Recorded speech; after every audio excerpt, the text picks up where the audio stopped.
Good morning, everyone. I'm just so thrilled to be with you all today and in this really gorgeous building and in this really impressive campus and amongst all of you. I have long known of the great work that you do here in Tennessee, and it was actually here in Tennessee several years ago I came to visit while I was still the lead scientist for the Adverse Childhood Experiences portfolio at CDC.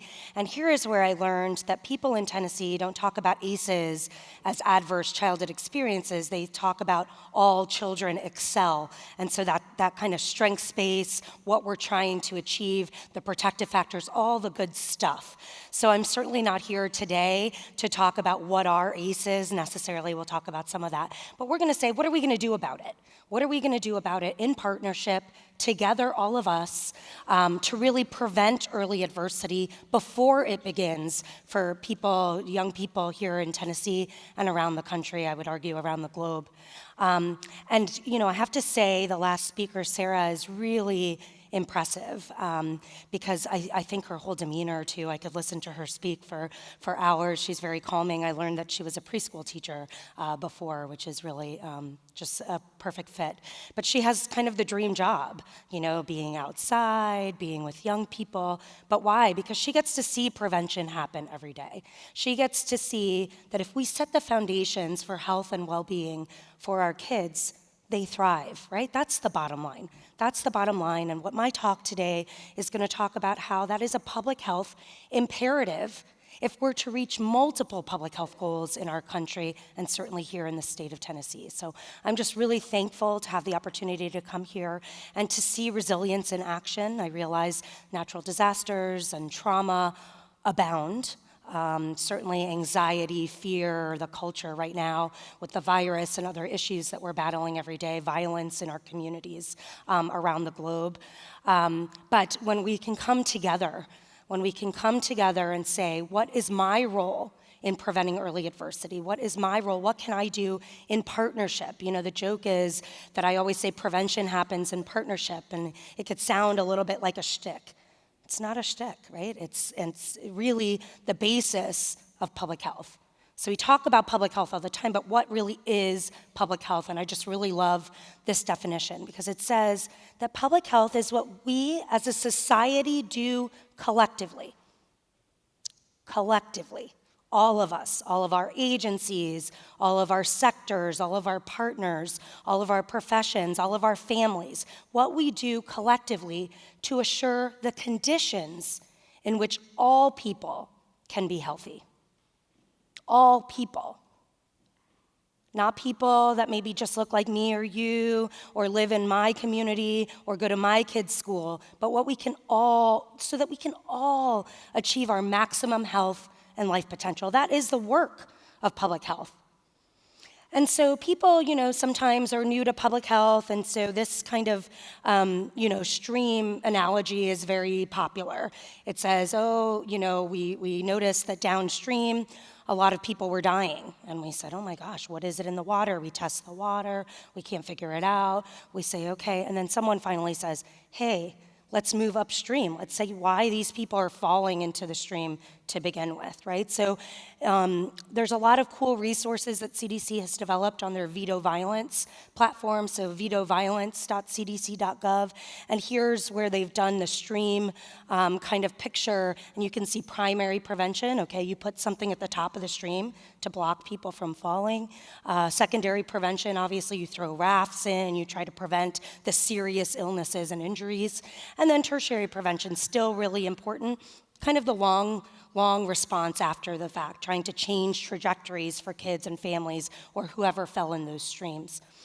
The analogy I like a little bit better comes from Dr. Kamara Jones, and she formerly was at the CDC, now she's at Morehouse in Atlanta, but she partnered with the Urban Institute, and if you haven't seen this Cliff of Good Health, you should Google it, and it's like a short 2 or 3 minute video.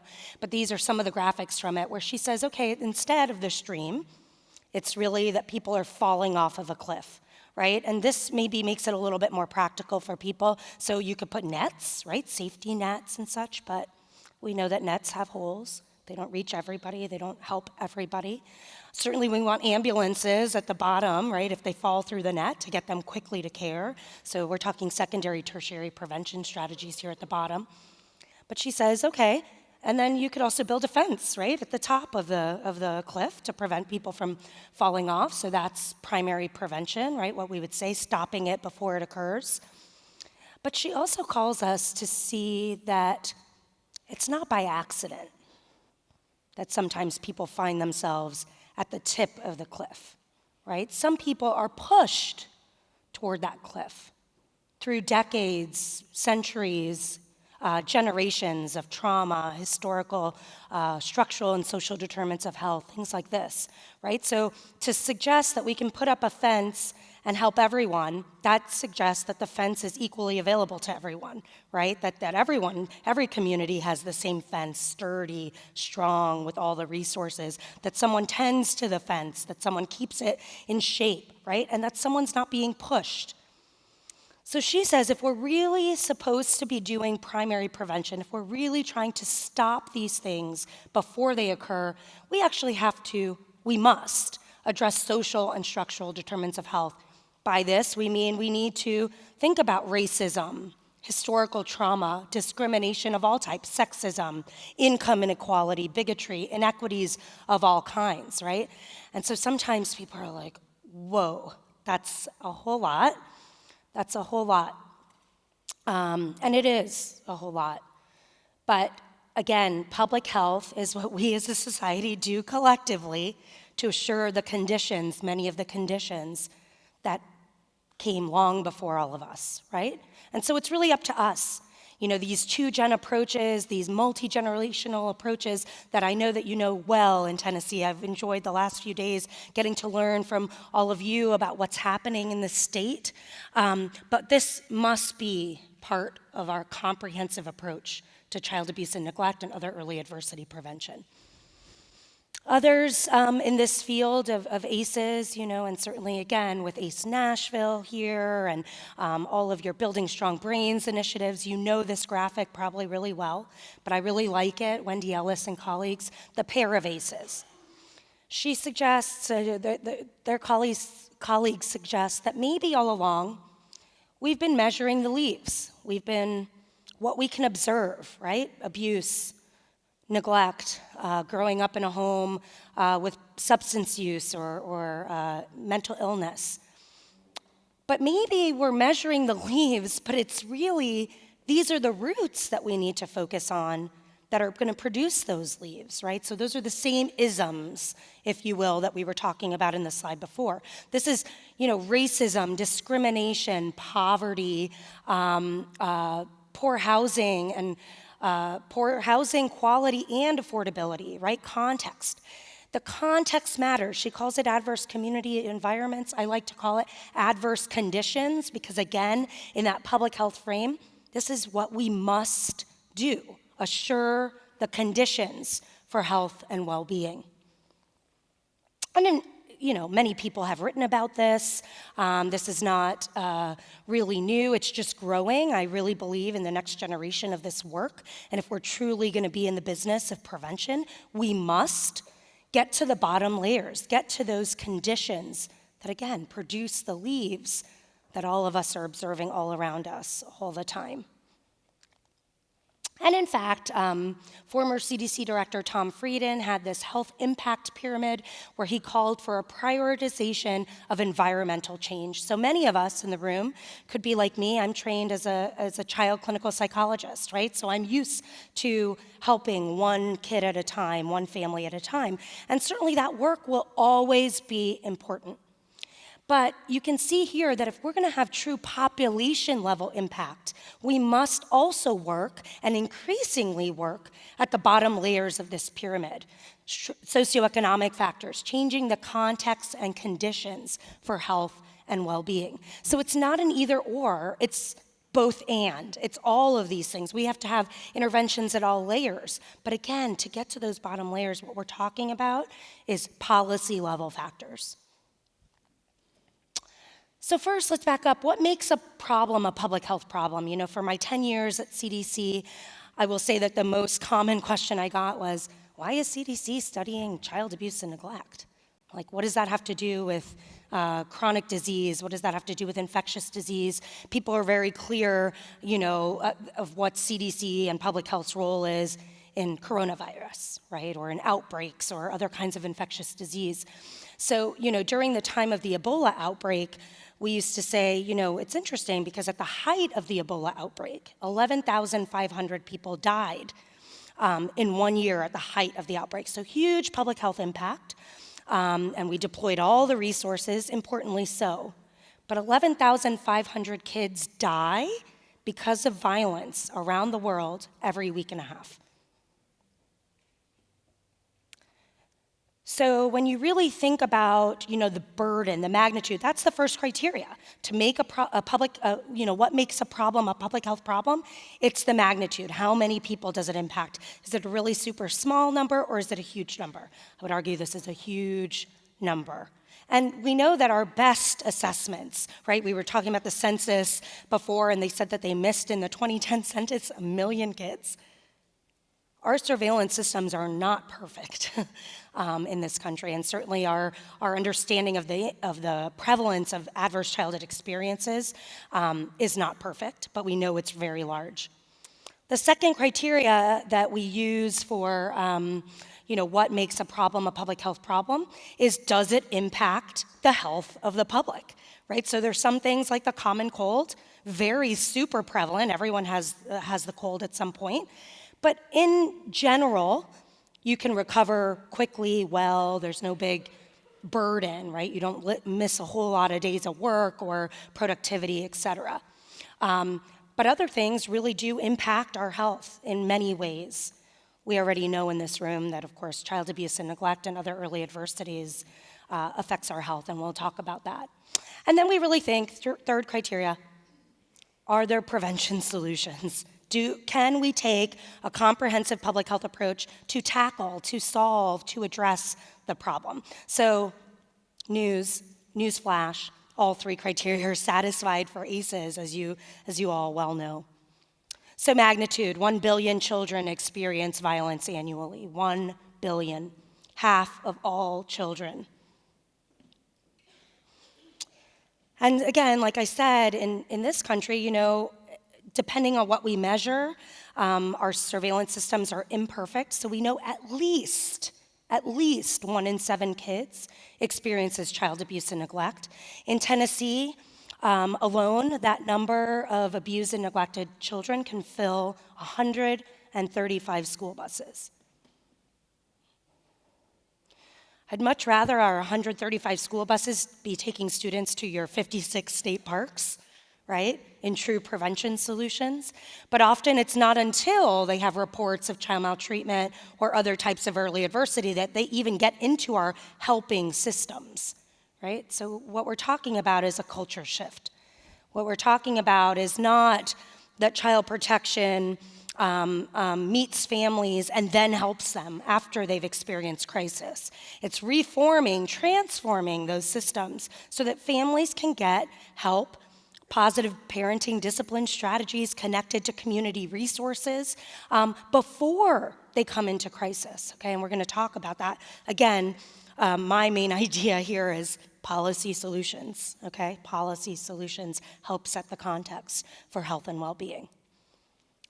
Because when people think of child abuse and neglect, they often go straight to the physical illnesses and injuries, so broken bones, bruises, fractures, the physical injuries. Maybe they think of some mental health concerns, maybe some post-traumatic stress, depression, but they rarely think about all the other impacts, right? Decreased academic achievement and work productivity, chronic physical health diseases, leading causes of death like diabetes, cancer.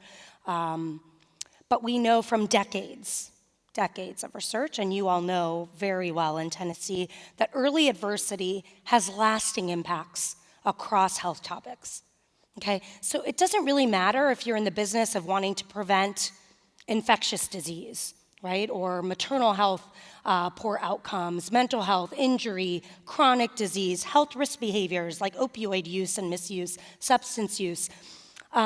If you have healthier kids, you go on to have healthier adults, overwhelmingly. And yeah, that's really simplistic, and that's really, but the truth is early experiences, both positive and negative, affect the architecture of the maturing brain. It impacts the way our endocrine system and immune systems function, even the way our genes express over generations. Okay, so the fact that early adversity or early anything can be linked to lifelong health and well-being is not news. We have a robust science about this.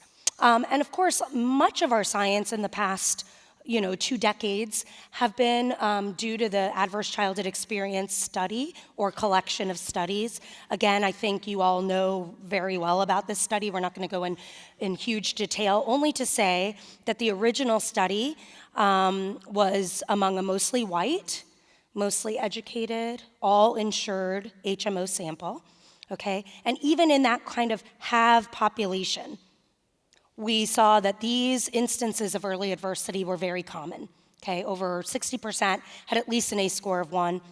That number is consistent across every population, every sample. Anybody who does an ACE-type study, you find prevalence up there in the numbers. And in some samples, like in our child welfare samples, you see that it's even much higher, right? The other thing is that these kinds of adversities tend to co-occur.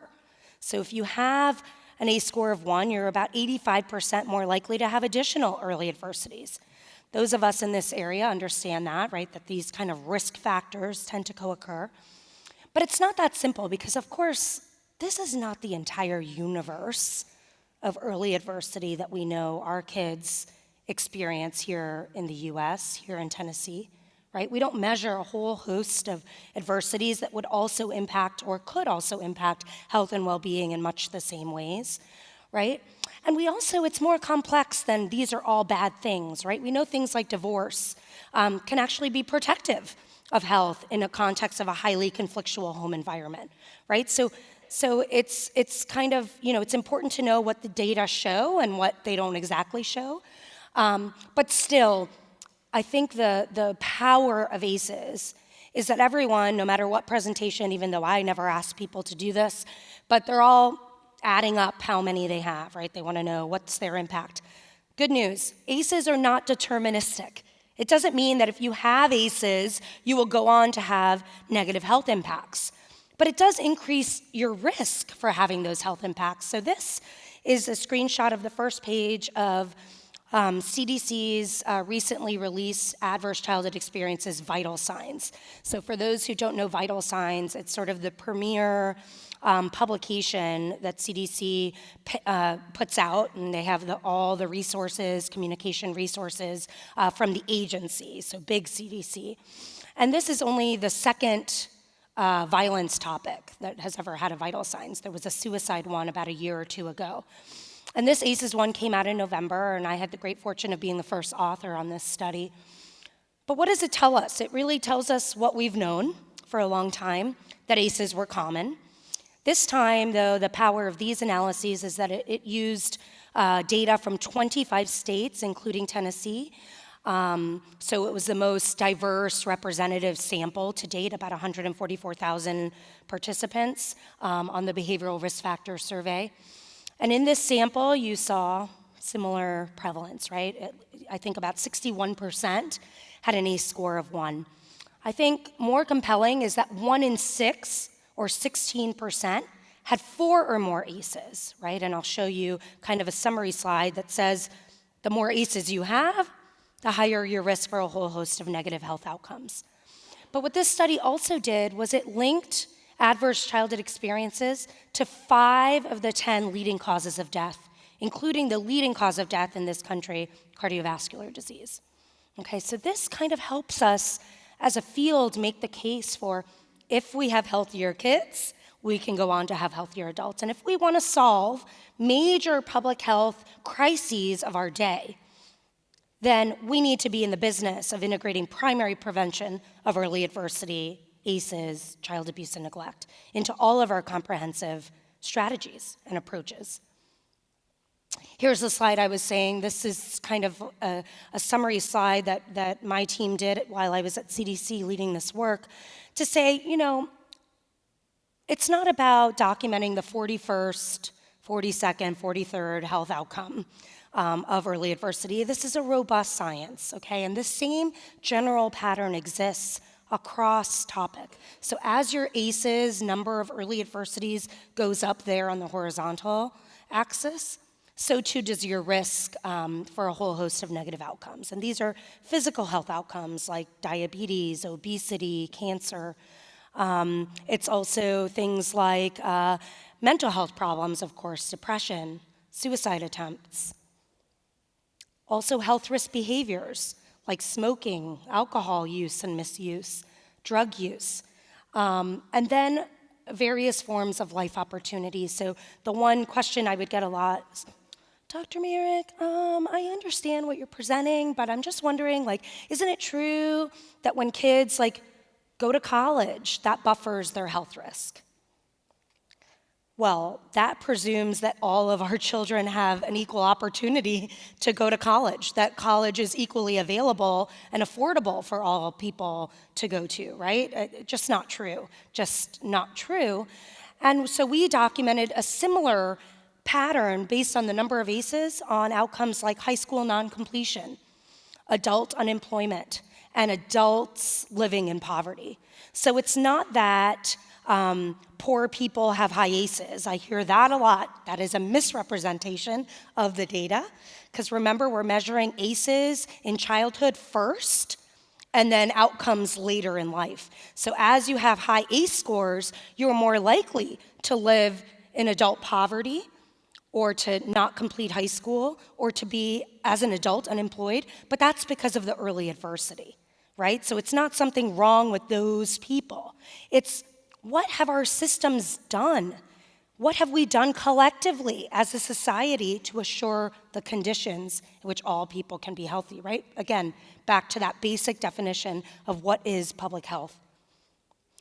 Importantly, I think the Academy of Pediatrics and Casey Family Programs partnered a couple years ago. So these are data probably from 2017, unimportant. I'm not focusing on the numbers here, but this is to just show, they have it for every state. Here's for Tennessee, the number of kids that are placed in foster care. Okay, it's 2016.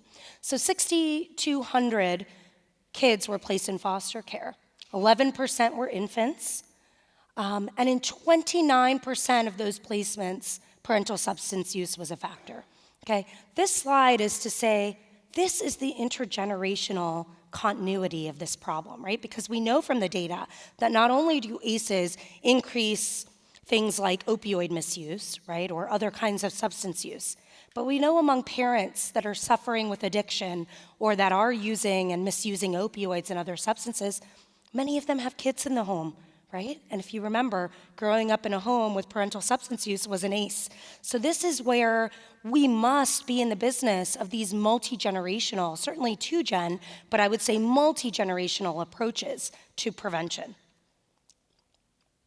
The really also cool thing about the vital signs is that we examined 13 health outcomes. We employed a kind of methodology called population attributable fraction. All it does really is it says, if you were able to reduce the number of ACEs to 0 in your model, right, your statistical model, how much would you reduce the burden of the outcomes that you observed? Because I already said ACEs were associated with all of the outcomes. But here we can see that if we were able to eliminate ACEs or have 0 ACEs in this sample, largest sample, 144,000 people from 25 states, we could reduce depressive disorder by 44%. Asthma, 24%. Coronary heart disease, 13%. Health risk behaviors like smoking by 33%. Socioeconomic challenges like unemployment by 15%.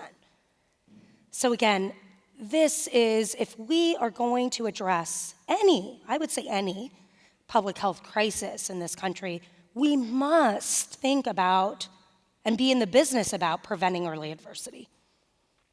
So, and these are what those numbers quantify to. We could prevent up to 21 million cases of adult depression. For those that don't know, about a 10% prevalence in the population just based on what we could measure, right? So an underestimate. Up to 2 million, almost 2 million cases of heart disease, the leading cause of death in this country. Up to 2.5 million cases of overweight or obesity could be prevented if we had no ACEs. So why is that, right? What are the mechanisms? We talked a little bit about the brain. We talked a little bit about endocrine, immune system functioning. We should also mention, not only the disrupted neurodevelopment, but the adoption of health risk behaviors, unhealthy coping strategies, right? So many of our children, of our families, adults, are living with kind of unresolved trauma. And what that does, the toxic stress, I think many of you in this audience know about that science too, but this is basically what we think the mechanisms are. I'm really, really proud of this slide because you've probably seen this slide for many years with the Adverse Childhood Experiences study, but up until about a year ago, it stopped at the layer of adverse childhood experiences. And we worked hard to build in, again, social conditions, local context, and this generational embodiment of historical trauma into this to say that our prevention solutions have to be thinking about even generations before, right? And again, this is how you must integrate policy level factors into this work. Because it's not just that early adversity happens to a lot of people and then it puts you on a path toward poor health. It's that for so many of our kids, they experience child maltreatment, for example, which then puts them at risk for experiencing other types of violence and victimization, which we don't measure in the ACE study, but we would argue are still early adversities, are still ACEs, right? And that this then has a cumulative impact on health and well-being. So there were researchers that documented a 19-year difference in life expectancy between those who had high ACEs, measured 6 or more, versus those who had no ACEs. A 19-year difference in life expectancy is a greater life expectancy inequity than we see in most any other illness, injury, or geographic comparison, okay? Almost 20 years of life lost. Which is why the role of public health in preventing early adversity is really heavily on the left side of this graphic. In primary prevention, stopping violence and early adversity before it begins in the first place, thereby stemming the flow of children and families that touch these other systems, like criminal justice, social services, even healthcare, right? Again, it's not an either or, though. We know we need prevention solutions across the continuum. We need primary, secondary, tertiary prevention. We also need trauma-informed systems and responses.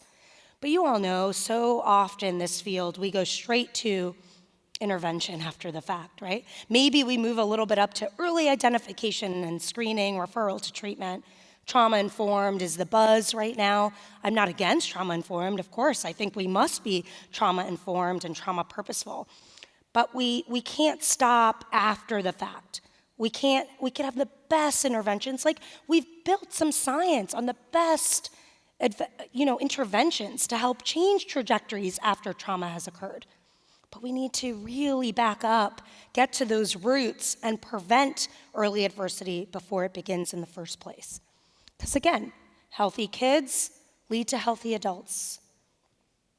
They also lead to healthy communities. And there's a lot of work here in Tennessee and around the country going on healthy, resilient communities, right? We know that trauma is everywhere.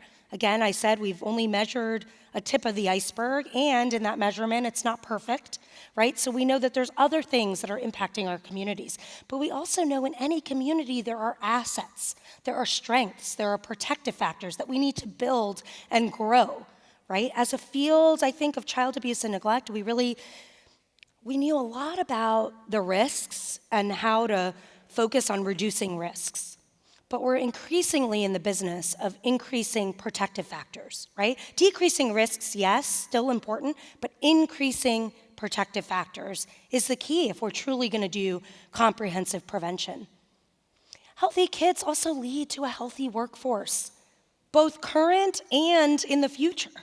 Right? Because we know that strategies like paid leave strategies, okay, or flexible work schedules, or $1 increases in livable wage. Okay, we know that this ends up resulting in a healthier workforce today. People come more to work if they have on-site, high-quality childcare for their children, right? They come more to work. Moms return after maternity leave to employers that have on-site childcare much more than if they don't, okay? We have data to show this. But also because of our young people's brains and brain development, and you know very well through the Building Strong Brains initiative and other work around the country on brain science, I mean, that has been the major kind of advancement over the last 20 years in terms of research, in my view. But we know that we are planting the seeds today for executive function, for higher order thinking, for all the things that employers want to hire tomorrow. Right? So if we have healthier kids, we'll go on to have a healthier workforce in the future. And certainly kids become our parents of the next generation, right? So all too often we see people say, well, Melissa, you know, this mom experienced a lot of early adversity, so it's too late for primary prevention. And they forget that mom has a child, right? And so we have the opportunity to prevent those early adversities in the next generation, even when we can't go back and remove kind of early adversity that our parents and our adults have experienced.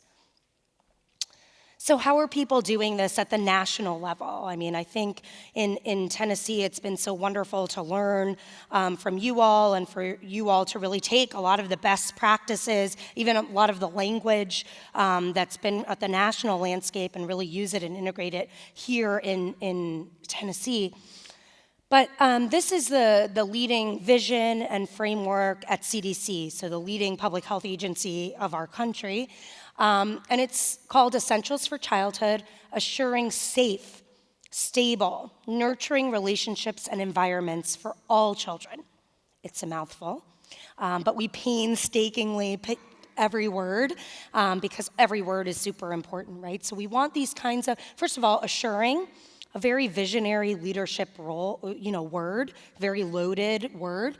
But I think, again, as the leading public health agency for the country, CDC needs to take a leadership role in this space for what we're going to call on for all the states and communities to do. Safe, stable, nurturing relationships. Of course, these kinds of good relationship stuff we want for parents and children, those relationships, but also for parents and other adults in their community that can buffer the risk for their children. Also, of course, between children and other adults in their lives that can really sometimes buffer for the lack of these kinds of relationships at home. We also want safe, stable, nurturing environments. So sure, you mean the physical home environment, community, school environment, but increasingly we mean the broader sociopolitical environment. Again, we know that there are some conditions and contexts that support children and families to reach their maximum potential, and others that don't quite get it right. And we want this for all children. Again, that's that intentional integration of health equity into this work. But it's not meant to disappear the groups of kids that we know experience a disproportionate amount of the burden of early adversity. Okay, so like we talked about those roots and the leaves, you could experience those leaves, but if you have roots of poverty, discrimination, historical trauma, those impacts are exacerbated. Okay, so it exacerbates the risk that's conferred by the individual experiences of early adversity too. I had the great fortune the last, maybe 6 months of working at CDC to be on detail at the Children's Bureau at the Administration for Children and Families. So this is the department that really runs child welfare for our country. And Commissioner Jerry Milner at the time, said, could we come up with a shared vision across all of Health and Human Services, all the sister agencies, so SAMHSA, HRSA, Medicaid, all of the people that are in our Health and Human Services areas, we're talking about the same families. for the most part, that we're all working with. Now, granted, we each maybe have a different focus, a different area, but again, if public health is what we do collectively, together, in partnership, right, not in silos and silos, we should be able to come up with some kind of a shared vision. And I'm really happy at where we landed with this language because it's very intentional. It says, creating the conditions for strong, thriving families and communities where children are free from harm. Okay, so it's, again, another mouthful, but you can see conditions are specifically called out here. So what you hear a lot is child welfare workers, saying, how am I going to also do prevention on top of everything else I'm doing? I have a caseload that's this long. I have families in crisis now. These are real problems, right? I in my journey in this topic area, my whole career has been dedicated to this topic, but I've had different roles, right? And I too worked in child protection, and it wasn't until I became a mom myself, really, that a family came in. They had the same age child as I did at the time, a 9-month-old. And they were a young couple, and mom was unemployed, dad was working 3 jobs. They had no community or social support, and they found themselves in a crisis. And I remember that day thinking, goodness, we've missed this family at so many points. What are all the times that we could have kept this family out of crisis to begin with? Where did our systems go wrong? I believe it's really that we didn't have this focus on primary prevention. We have this focus on, that these things are inevitable. Some people, this just happens, right? Having just moved from Atlanta to Chicago with my 2 young kids, my dog, my husband, I'm very keenly aware of a new neighborhood, new context, lots of interesting things in Chicago, 3rd largest city in our country. And you still get the sense that people think violence is inevitable, or these communities that we find under-resourced and challenged and experiencing the same problems generation after generation, that this is something wrong with them, something's broken, we have to fix those people kind of thing. As opposed to, we have the communities we have because our policies, our structures have created those communities and continue to perpetuate those vast inequities over time. So really, we need to be in the business of creating conditions for strong and thriving families and communities. How do we do that? We do that in part by employing the best available evidence, okay? I think one challenge is that, researchers like me, you wait for the perfect evidence. You want the perfect study, then you want it to be replicated 100 times across all different populations and such. Sure, yeah. I mean, do we have money to support those research? Do we have, but we cannot wait for perfect evidence. We have to use what we see has worked, that's based on the best available evidence, and CDC has created a suite of technical packages across all of the violence topics that they study, so intimate partner violence prevention, suicide, youth violence, sexual violence, and child maltreatment, to talk about norms, policy, and program level strategies. And then they just recently, the graphics are not there, but that's okay, the text is still there. They recently also put out one on preventing ACEs more globally. So this one has cross-cutting strategies that appear in multiple, actually in all of the other technical packages, right? And the biggest one that you could see there, really the big P one, big policy, is around strengthening economic supports for families. So these are things like paid leave. I will say that paid leave is an interesting one, and it's getting a lot of press these days as it relates to the virus, right? So we know that we would hope that if people are sick, they don't come and commune together with us in person and potentially transmit disease and illness, right? We want them to stay home. Unfortunately, that is not a possibility for so many of our families. So many of our families do not have sick leave, let alone paid sick leave, okay? But if we're to really heed the warnings and be able to be a healthier society just dealing with the coronavirus, paid leave would help us. We have evidence that one of the mechanisms paid leave does is it decreases parental stress, which is one of the top risk factors for child abuse and neglect perpetration. Okay, so these policy solutions that assure the conditions in which all people can be healthy, they help us achieve multiple goals, right? They would help us with sort of this, disease prevention and transmission, would also help alleviate some of the stress on our parents and our families. I often tell this, and I think it's important. Storytelling is super important. And, sometimes people look at me and they're like, wow, well, she has a PhD and she must know what to do. She's probably never stressed out. Okay, I have an 11-year-old and an 8-year-old. That means I have a lot of tween angst in my life. And yeah, I have a PhD. I know something about child development. I have a good job. I'm married to a man that's employed and makes a lot of money, and we can afford, paying more in childcare than our mortgage, and we can afford all the after-school activities, and we have a lot of friends that we can call up and say, hey, I'm going to be late again to pick up Lily and Ezra. Can you go stand with them so that they're not all alone? We have all of that social capital, and we're still stressed out every day raising kids. Every day. And I don't do it alone. I do it in partnership with my community, with my family. Don't have a family in Chicago yet, trying to build that social capital back up, right?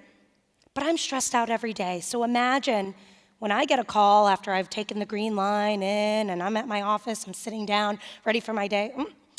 Ezra has an asthma attack. I think you got to get him. You got to come and pick him up. I get right back up, go right back on the train, get back, and pick him up from school. What happens if someone doesn't have leave, right? They cannot leave work. They'll lose their job potentially, right? So what kind of conundrum are our families in every day? These are problems that people can't solve for themselves. And I believe that none of us in this room solve these problems by ourselves. We have community, we have resources, financial and otherwise, right? So really, we need to be in the business of assuring conditions for health and strengthening economic supports for families. Has a lot of good evidence in doing that. I mentioned livable wage before. It can be controversial, right? People say in some states, maybe even this one, I don't know, oh, Melissa, don't talk about reducing poverty. Okay, it's too much, that's not in our plan, our state plan, whatever. But again, when you reframe it to it's reducing parental stress, we have data to show that states that have increased the livable wage by $1 have experienced 10% reductions in child neglect. And for those of you who don't know, child neglect, the most prevalent form of child abuse and neglect, right? So there are evidence-based strategies, earned income tax credit, child care subsidies. I hear a lot, child care subsidies, well, come on, take care of your kids, And again, well, that's assuming that we all have the same opportunities. And frankly, we just don't, okay? We just don't. Another big bucket that CDC is trying to build even more evidence for, but again, thinks that it can have population-level impacts is around these social norms. I still think that the dominant narrative in this country is that, it's that family over there, that mom over there that hurts her kids, right? As opposed to we all have a role to play in assuring health and well-being for all kids. Again, the definition of public health, what we do as a society collectively. Okay. Obviously, ensuring a strong start for children through evidence-based home visitation, right? You're lucky in this state, you have multiple models. Healthy Families America is the signature evidence-based model for Prevent Child Abuse America. And you have 13 sites of Healthy Families, Healthy Families here in Tennessee, which pretty much serves about 60% of your families that receive evidence-based home visitation receive it through Healthy Families. But when we look at across all models, all home visitation that you have here in the state, you're only meeting about 3% of the need. Okay, 3%, and that's similar to national data. And I do go to some states that they're meeting 0.5% of the need, right? So not to say you're behind or doing anything wrong. It's to say we have a long way to go in this country to try to help everybody, right? And again, help is such an interesting and laden word too. What I mean is to partner with families, to lift families up, to use their lived expertise, okay? Just like you want other people's expertise to come into a family, families know the challenges that they're struggling with. Communities know. They also know what the assets are, what the strengths are, what the protective factors are that they need a little support in boosting, in lifting, in making equally available for everyone. Teaching skills, so then these last three, I would say, go more to kind of the secondary and tertiary prevention, right? So after the fact, trying to change trajectories for families, enhance primary care type things, assessing for intimate partner violence in routine screenings, okay? These kinds of things that will help identify families who might be at risk for early adversity and providing intervention solutions. But again, if we're going to get in front of it and be in the business of preventing these things before it occurs, I think we're focused really on the top three of these strategies. But like I said, prevention happens in partnership, okay? It's not the job of one person, one discipline, one sector, one silo. I know it's difficult because that's how we're funded often, right? We're funded, or some of these funds that are congressionally appropriated go to this particular agency to give out these particular grants. The person who has to be the lead is the health department or the this sector or the this sector. But increasingly, you can see in some of the funding announcements and stuff, this intentional that you must partner with the business sector or with media, or include a parent group in your steering committee, et cetera. So we're seeing more of these kinds of intentional calling out of partnership. We also know that this work can't really be done in silos also because it's just not possible, right? We have to leverage the momentum, the funds, the resources, person resources too, across sector. So many times I go to meetings and I might have like 3 meetings in a week, and in each meeting I go to, there's maybe 50% of the same people in each meeting, and then some come in and out, and you're like, gosh, couldn't we have just had one meeting, and all been together? And in fact, yeah, and I think we should, and I think that's efficiencies, building efficiencies into our funding as well.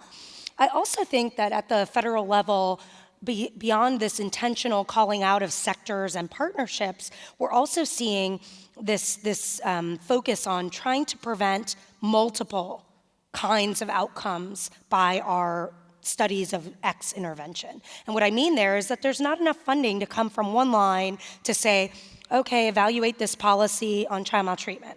Okay, now another line, examine this policy on sexual violence, victimization, or perpetration, right? So instead, kind of trying to measure multiple things, when, especially in our policy analyses, could go a long way in building efficiencies and funding, and also is in really this spirit of prevention. So I'll just end with some examples of, the partnering that I see happening around the country, particularly with our Prevent Child Abuse America state chapter. So I should have mentioned that Prevent Child Abuse America, the oldest nonprofit focused on primary prevention, but what's really cool and compelling, I think, about PCA as a network is it's our robust state chapter network, and we're in most all states and the territories. We also have about 600 sites of Healthy Families America, our home visitation model, which is in 38 states and 6 sites in Israel. So there's a really large network of really getting out a lot of the good prevention stuff, but also to bring back the great examples like the ones here in Tennessee. So we're really close partners with our Prevent Child Abuse Tennessee chapter, the health department here, strong champion, and really everyone working in partnership. So here you can see in North Carolina, they really partnered with policymakers. And like many states, they passed or they extended paid parental leave to all state employees. So that was a big lift, and our Prevent Child Abuse America North Carolina chapter was integral in that. We also see increasing business partnerships, right? And this was true at CDC as well. We were intentional about engaging the business sector because, frankly, they have a really loud voice and clout on the Hill, okay? So it also makes good business sense. I heard recently, family friendly is good business. I really like that slogan because it's true. We know, again, companies that have on-site childcare. So there's a sportswear company, Patagonia, that there was just an analysis done that they've provided on-site childcare, which has resulted in 100% of their moms returning to work after maternity leave in the last 5 years. I mean, that's a huge ROI. That's a huge retention of your staff, of engendering loyalty to your business. And so ultimately, it makes your business money, right? You can be more productive, more thriving as a business. So they have some of this work going on in Illinois.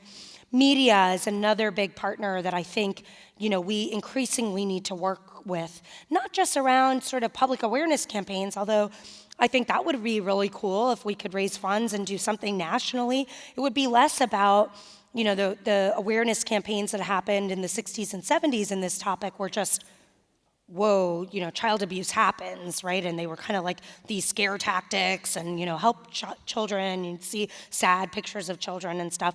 And now we know a lot more about messaging. We know a lot more about this field, but we know about prevention.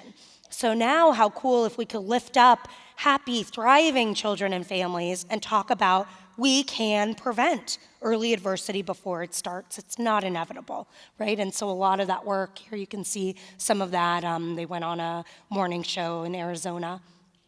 And of course, our youth serving organizations. I love this picture, and it reminds me of the pictures that Sarah showed before outside. But here, we need to also partner with our youth serving organizations, with our parents, with our caretakers, right? It's sometimes we think about all of this othering, like we need to come into families and tell them what to do, tell them what the science says that they should do. But again, lifting up that lived experience, the voice, and really training our youth-serving organizations and professionals on trauma-informed practices is so important.